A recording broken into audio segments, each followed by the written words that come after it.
आ मुर्शिद जी घोड़ा पका दियो बराबर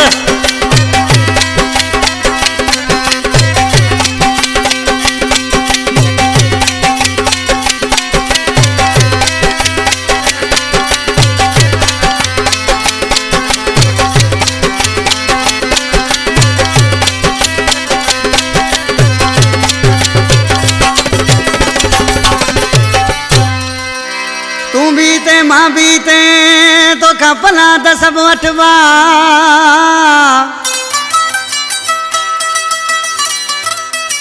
ओ तू बीते मां बीते तो खपला त सब वठवा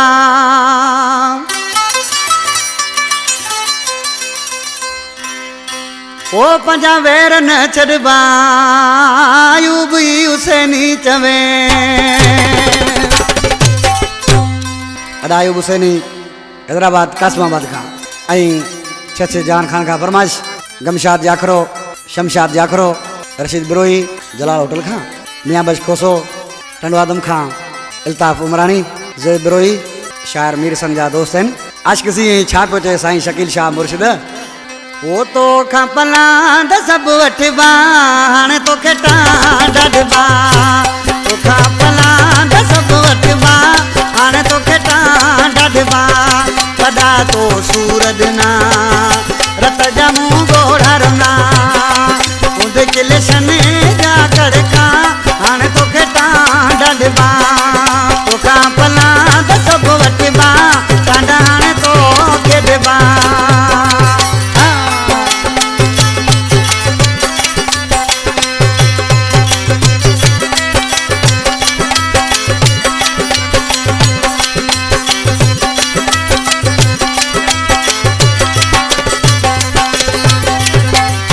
बंबोर के बायूं ॾिबियूं कसरू तो मां सब कढबियूं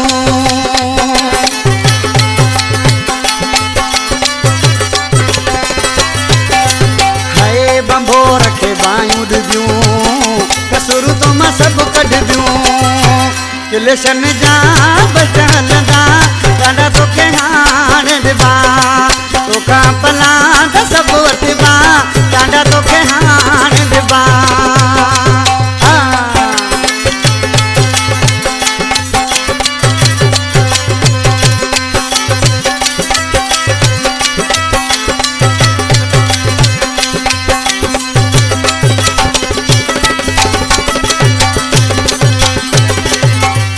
मथे जा फिरल आयूं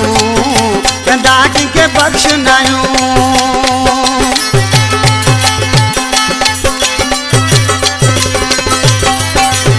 अरे मथे जा फिरल आयूं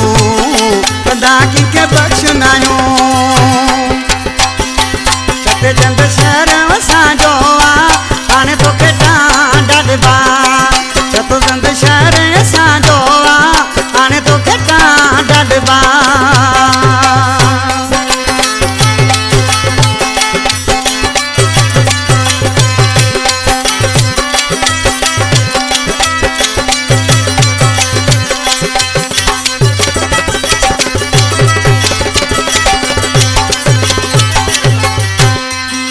मीर संजा जाखरो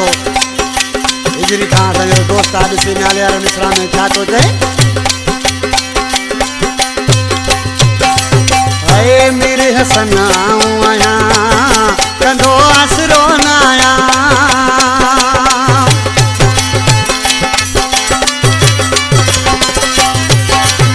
अरे मीर हसन आऊं आहियां कंदो आसरो न आहियां जाकरे के कदे तू छा हाणे तोखे टांडबा जाकरे के कदे तू छा हाणे तोखे टांडबा पदा तो सूरज ना रत जमू